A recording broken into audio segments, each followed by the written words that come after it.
최고위원 나오셨습니다. 어서 오십시오. 예, 새해 처음이죠. 새해 복 많이 받으십시오. 네, 새해 복 많이 받으십시오. 예. 네. 자, 오늘 지금 최고위원회가 열려서 이 질문부터 해야 될 것 같습니다. 예. 지금 여러 보도들이 있는데 일단 제일 궁금한 게 지금 한동훈 전 대표 제명 징계안이 상정 여부가 지금 결론이 났습니까? 글쎄 뭐 특별한 사정 변경이 없었으니까 네네. 재심 기간 끝났으니까 아마 의결안은 올라올 것 같은데요. 네. 예. 지금 박성훈 수석 대변인이 어제 말씀을 하신 걸 보니까 대다수 박성훈.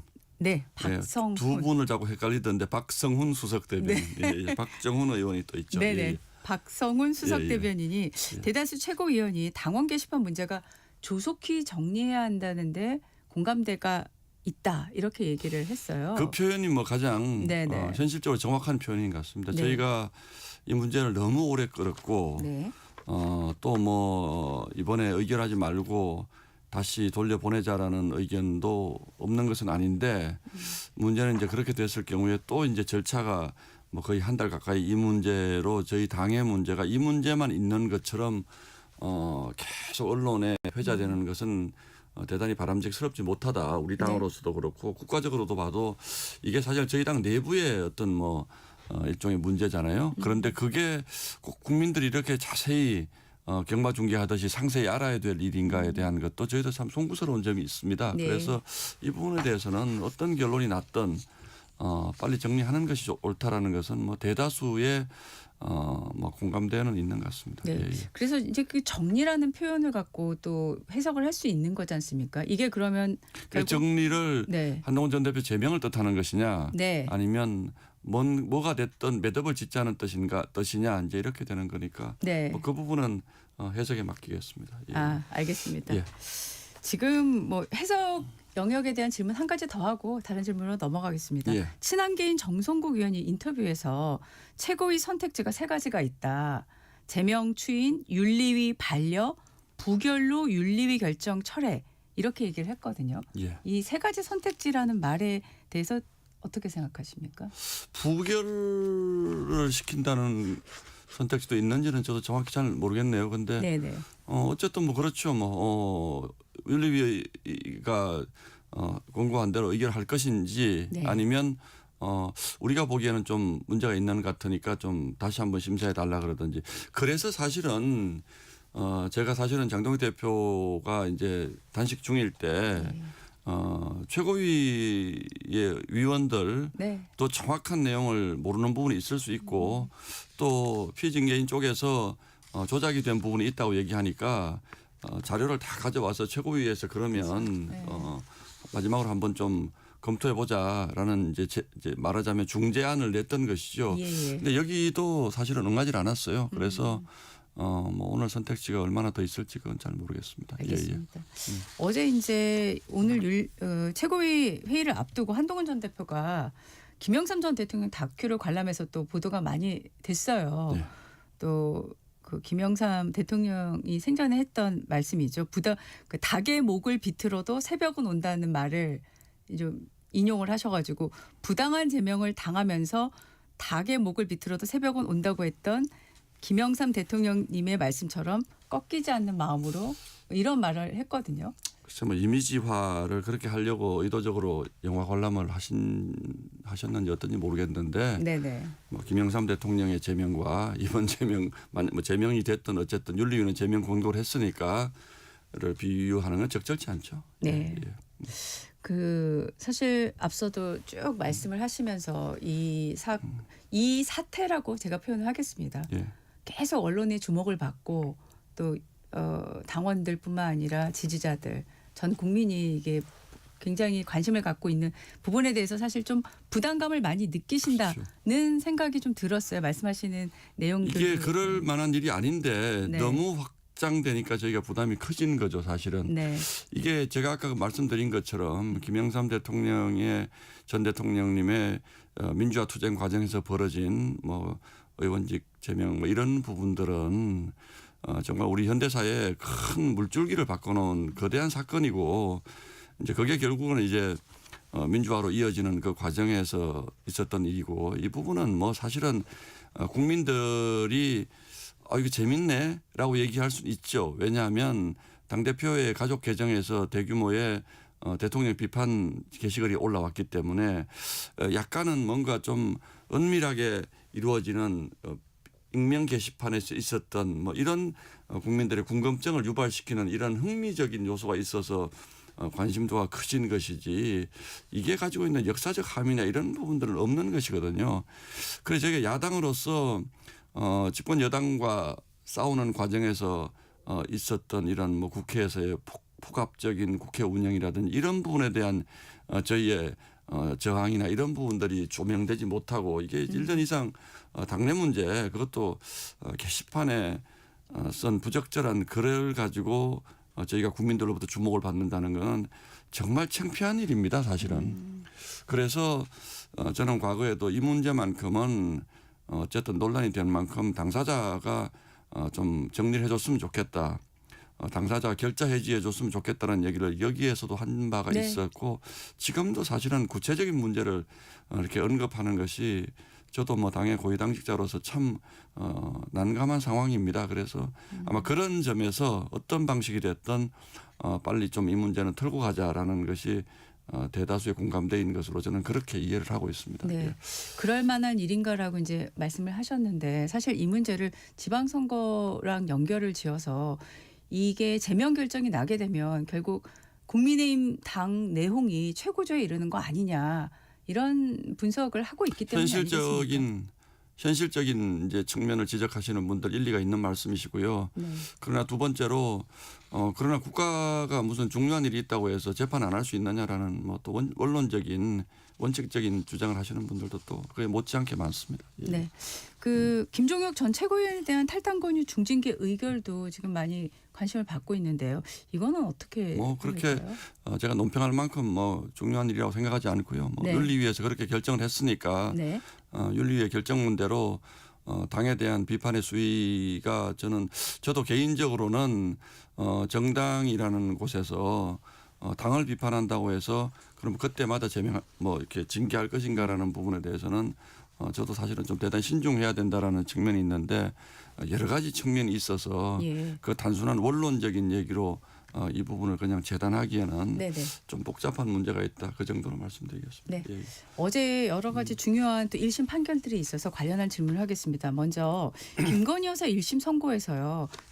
세 가지 혐의가 있었지 않습니까? 근데 통일교 금품수수 의혹 일부만 유죄가 내려져서 많이들 좀 놀랐습니다. 사실 1년 8개월이 네. 지금 선고가 됐는데 이 결과 보시고 어떤 생각이 드셨어요? 저는 통일교든 어디든 대통령 부인이 부적절한 형태의 금품을 받았다는 걸 가지고 그것이 무죄가 됐다고 해서 뭐 그 부분에 대한 국민에 대한 면책이 됐다고 생각하지 않습니다. 예. 충분히 그건 반성해야 될 부분이고 네네. 설사 유죄로 인정되지 못한 부분이 있었더라도 네. 어쨌든 김건희 여사는 본인의 처신에 대해서 더 깊게 반성하고 돌아봐야 된다고 생각을 합니다. 다만 도이치모터스 사건에 대해서는 정말 대단한 아쉬움이 있죠. 네.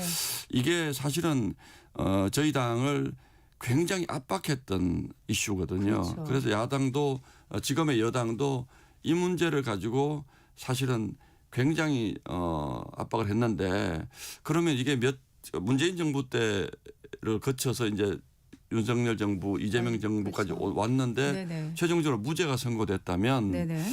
저는 그러면 저희 입장에서는 그 당시에 빨리 어쨌든 이것도 털고 왔으면 이런 일이 안 생겼을 것이고 네네. 지금 그런 무죄가 난 것에 대해서 국민을 어떻게 생각하실까라는 부분에 대한 생각을 또 할 수밖에 없는 것이고 그렇죠. 그러면 이걸 이 정도로 압박해서 국정을 혼란시켰어야 되는가라는 데 대한 지금 민주당의 책임도 저는 있다고 봅니다. 네. 본인들은 그러니까 너무 이게 봐줬다라고 자꾸 표현을 하는데 네네. 지금 이 시국에서 그 어제 판사님의 저는 참 그 고독한 결단의 표정을 자세히 지켜봤는데 네. 그분이 지금 국민적 여론이 어떤 것인지를 모르는 분이 아니잖아요 지금. 그래서 저는 최대한 유죄로 인정할 수 있는 부분은 다 탈탈 끓고 모아서 1년 8개월을 선고를 했다고 생각을 하거든요. 네네. 그렇다면 이게 과연 그 판사님이 봐주기 위해서 지금 이렇게 재판했다라는 말은 전 앞뒤 안 맞는 것 같고 다만 아쉬운 것은 윤석열 대통령 재직 당시에 이 문제를 빨리 좀 처리를 하는 것이 네. 옳았겠다라는 생각을 하죠. 예. 네. 그래서 사실 그런 맥락에서 국민의힘에서도 공식적인 입장을 또 내놓을 수 그러니까 있는 거 제가 아닌가? 말씀드린 것 이상의 네네. 공식적인 입장을 내기가 어려운 게 예. 그럼 저희가 민주당과 같이 판사가 봐주기 재판했다라고 할 수는 없는 것이고요. 네. 그렇다고 해서 김건희 여사 잘했다라고 할 수도 없는 것이고요. 그러나 그러면 지금 이런 국민 정서 하에서 저희가 그 봐라 무죄잖아. 라고 얘기하기도 어려운 것이죠. 네. 이거는 저희가 그렇고 또 김 여사는 이미 저희 당과는 관련이 없는 뭐 전직 대통령의 부인이긴 했지만 예. 그런 분위기 때문에 뭐 어제 재판 결과를 보고 국민들이 아마 어떤 상황이었겠구나라는 것은 저는 판단을 했을 것이라고 생각을 합니다. 네. 예. 또 지금 그 통일교 측으로부터 이제 불법 정치자금 1억 원을 받은 혐의로 재판에 넘겨진 권성동 의원이 1심에서 징역 2년을 선고받았고 또 윤영호 본부장도 징역 1년 8개월, 1년 2개월을 선고를 받았네요. 근데 요거가 지금 사실 이슈가 되고 있잖아요. 통일교 특검법과 관련돼서요. 그러니까 왜냐하면 같은 혐의로 그 부분이 네네. 저는 좀 이게 뭔가 잘못돼 가고 있다고 생각하는 게 네네. 뭐 물론 권성동 의원님 거는 1심 판결이기 때문에 이제 4년 구형에 2년 된 거니까 그렇죠. 예. 1심 판결이기 때문에 이제 그건 끝까지 가봐야지 아는 것이고 구체적으로 돈을 받았느냐는 아직 확정된 단계가 아니니까 예. 다만 이게 통일교가 대선 앞두고 지금 그 어제 판결문을 보면 예. 윤영호 본부장이 이제 다방면으로 말하자면 로비를 하고 대통령이 되면 우리 통일교를 좀 잘 봐주라라는 일종의 사업적 로비를 했다는 것을 지금 판결을 하고 있잖아요. 네. 그러면 그 당시에 과연 그러면 우리 윤석열 그 선거 캠프만 접근했겠느냐라는 합리적인 의문이 남는 거죠. 그래서 전재수 전 장관에 대해서도 수사를 하다가 이게 지금 어디로 갔는지는 모르겠어요. 네. 그리고 전재수 장관은 갑자기 수사받던 사람이 부산시장 뭐 출마 준비에 박차를 가하고 네, 있다는 그런 얘기도 보도가 있고, 계속 나오고 있죠. 그렇죠. 보도가 예. 있죠. 예. 그러니까 이 부분이 경찰 수사에만 맡겨서 이게 과연 진실 규명이 되겠느냐라는 부분에서 그래서 저희가 통일교 특검을 하자라고 계속 주장을 하는 겁니다. 네. 현실적으로 이런 일이 일어나고 있기 때문에. 예. 그렇습니다. 네. 그 대장동 민간업자들이 관여한 위례 신도시 개발 특혜 무죄 의혹 났죠. 사건도 또 무죄가 무죄가 났어요. 났죠. 뭐 그것뿐은 아니고 문재인 정부 시절에 있었던 여러 가지 논란들에 대해서 거의 다 무죄가 나고 있거든요. 그래서 저는 사법부도 과연 저희가 물론 뭐 사법부의 판단 끈끈이 이걸 뭐 불신하겠다 이런 표현은 쓸 수 없고 인정하지만 예. 지금 전반적으로 보면 거의 대부분 다 무죄 나는 것 같아요. 그래서 과연 이게 제대로 지금 진행되고 있는지 이 부분에 대한 의구심은 상당히 드는 것은 사실입니다. 네. 예. 사실 이 대장동 사건을 언급했던 것이 이 검찰이 항소 포기를 했지 않습니까? 근데 이 지금 위례 신도시 특혜 의혹 사건도 이렇게 되면 또 검찰이 항소를 포기할까? 이런 또 궁금증이 당연히 그 가능성 저 생기거든요. 배제할 수 없다고 보고요. 네네. 지금 제가 보기에는 김만배 남욱 그 일당들이 우리 돈 내놓으라고 큰 소리 치잖아요. 오히려. 그러니까 물론 그 통장 안에 돈이 어디로 갔는지도 좀 모르고 있는 그렇죠. 상태고 네네네. 뭐 이렇게 그 가압류 해놓은 것들 풀어달라고 큰 소리 치고 있는 상태인데 이게 과연 국민 정서상 용납이 되겠습니까? 저는 지금 대장동 항소 포기에 관련됐던 검찰 고위직들 그리고 위례 수사와 관련된 수사를 제대로 했는지도 저는 도대체 모르겠고 그래 이 부분도 역사적으로 보면 뭐 또 몇 년 뒤에 정권이 바뀌거나 이런 상황이 생기고 국회의 구도가 바뀌면 저는 반드시 또 다시 한번 국민적 관심사와 논란으로 수면 위로 올라올 것이다. 네. 그래서 그 전에 뭔가 빨리 대못을 박으려고 대장동 항소 포기도 해버리고 네. 재판도 서두르고 그래서 무죄로 확정하려고 하는 이런 것들이 저는 진행되고 있다고 보는데 다만 그렇게 해서 법적인 그 사람들에 대한 법적인 심판을 내려지더라도 이 과정을 밀어붙인 뭐 검찰 고위직이라든지 이런 분들에 대한 국민적 심판이 과연 끝났을 것인가 저는 반드시 언젠가는 다시 돌아올 거라고 생각을 하고 있습니다. 네. 예. 지금 트럼프 대통령이 갑작스럽게 우리 입장에선 갑작스럽죠. 예, 관세 번복 발언을 해가지고 지금 뭐 국회 청와대 온종일 지금 시끄러웠던 게 어제 상황이고 그제 상황인데 지금 청와대에서는 이렇게 얘기를 하더라고요. 이거 미국 불만은 100% 국회에 대미투자특별법 입법 지연에 있다라고 얘기를 하는데 어떻게 생각하십니까? 저는 이제 거짓말 좀 그만했으면 좋겠어요. 왜냐하면 트럼프가 그걸 명분으로 내세우는 것은 사실이죠. 근데 두 가지 짚겠습니다. 첫 번째는 그동안 계속 협상이 너무나 잘 됐다라고 얘기한 거는 도대체 그럼 뭡니까? 그러면 됐었어야죠. 두 번째, 지금 국회에서 대미투자 촉진 특별법이 발의돼 있습니다. 네. 근데 민주당은 본인들 마음대로 지금 다 할 수 있습니다. 지금. 본인들 법안 같은 것들 국민들이 하지 말아라는 것도 지금 다 밀어붙이고 하잖아요. 네. 거기에 왜 국회라는 표현을 씁니까? 민주당이 안 하고 있는 겁니다. 이거는. 근데 왜 안 하겠습니까?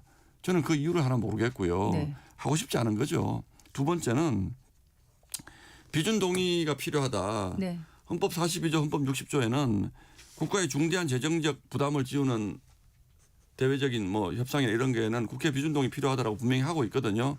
이건 500조의 부담을 지우는 일입니다. 네. 과거에 쌀협상에서도 비준 동의를 국회가 했었는데 500조의 부담을 지우는 어떻게 보면 우리 국가의 미래와도 밀접한 관련이 있는 것을 비준 동의가 필요 없다라고 하는 민주당과 이재명 대통령실은 뭔가 숨기고 있는 거죠. 왜냐하면 비준 동의를 하려면 일단 협상 과정에 있었던 모든 자료를 국회가 요청을 하게 됩니다. 상임위에서. 네. 그럼 그것이 따질 거 아니겠습니까? 네. 그러면 소고기는 어떻게 됐다. 쌀은 어떻게 됐다. 채소류는 어떻게 됐다. 특히 이 정부가 부담스러워하는 농산물 개방에 관한 세부적인 내용이 저는 들어있을 거라고 생각합니다. 그런데 그 부분에 대해서 문제없다라는 원론적 얘기만 할 뿐이지 네. 이 정부가 구체적으로 밝힌 바가 없습니다. 네. 그게 자신이 있으면 지금 민주당이 지금 절대 의석을 가지고 있는데 국회 비준 동의를 왜 미룹니까? 그렇지 않습니까? 국회가 동의를 해주면 대통령이 비준하면 미국하고 그 협상안에 사인하면 끝나는 겁니다. 그런데 지금 MOU 상태로만 되어 있는 네. 것이거든요. 네네. 그런데 민주당은 MOU 상태이기 때문에 국회 비준 동의라는 것은 앞뒤가 맞지 않는다는 얘기예요. 네. 그러면 빨리 국회로 그 서류들을 보내서 상임위 검토 거치고 본회의에서 검토 거쳐서 동의안을 받아서 그런 비준하면 미국과 하게 되는 거잖아요. 네네. 그럼 첫 번째 대미투자 촉진 특별법도 민주당이 하고자 하는 마음만 있으면 언제든지 할 수 있다. 네네. 국회 비준 동의도 민주당이 하고자 하는 마음만 있으면 언제든지 할 수 있다. 그런데 안 합니다.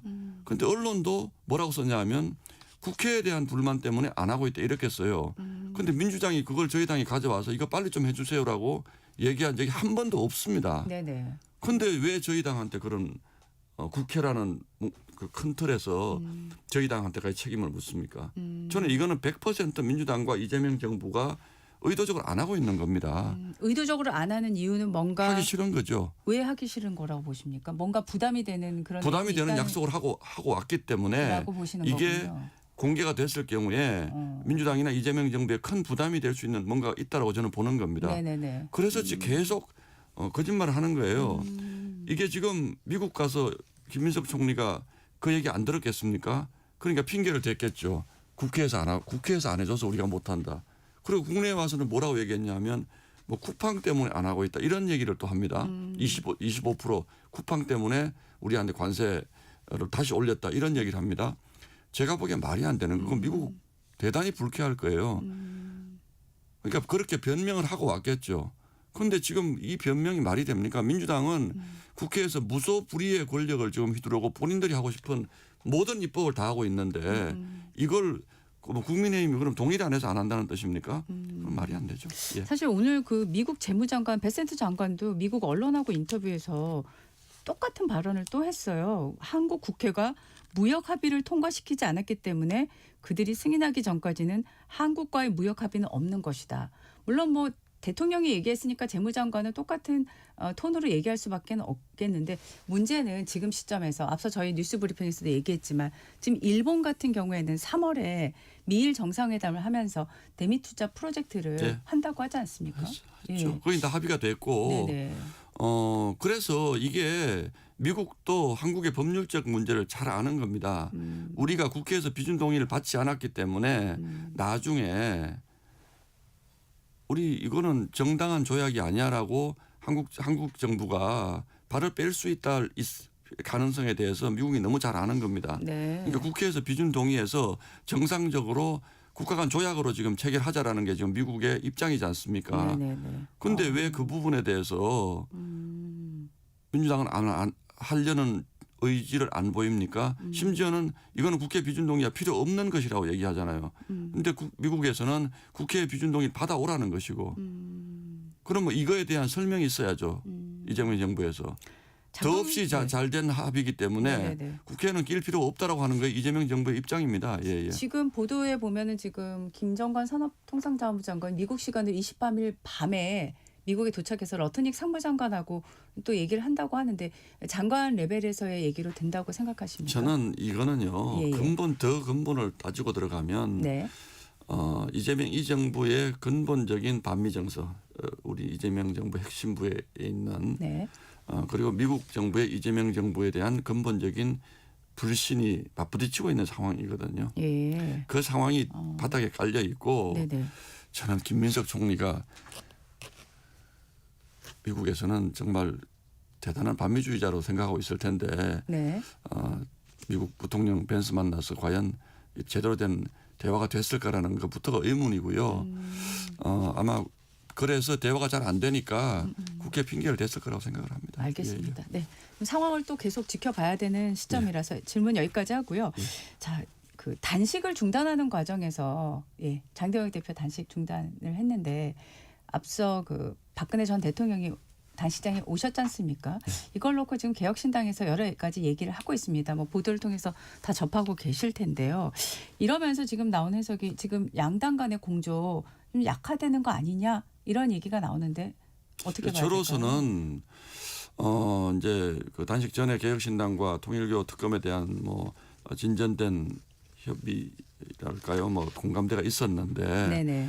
박근혜 대통령이 온 다음에 단식을 중단했기 때문에 우리는 더 이상 공조를 하지 못한다는 것은 대단히 이상한 논리라고 저는 생각을 합니다. 네. 물론 앞으로도 저희가 개혁신당과 네네. 중요한 현안에 대해서 협의를 해나가고 또 뭐 이런 좋은 공조관계를 이어나가려고 노력을 하겠지만 혹시 그게 이해가 되세요? 박근혜 대통령이 오고 난 다음에 단식을 중단했는데 그 부분을 보면 이런 얘기잖아요.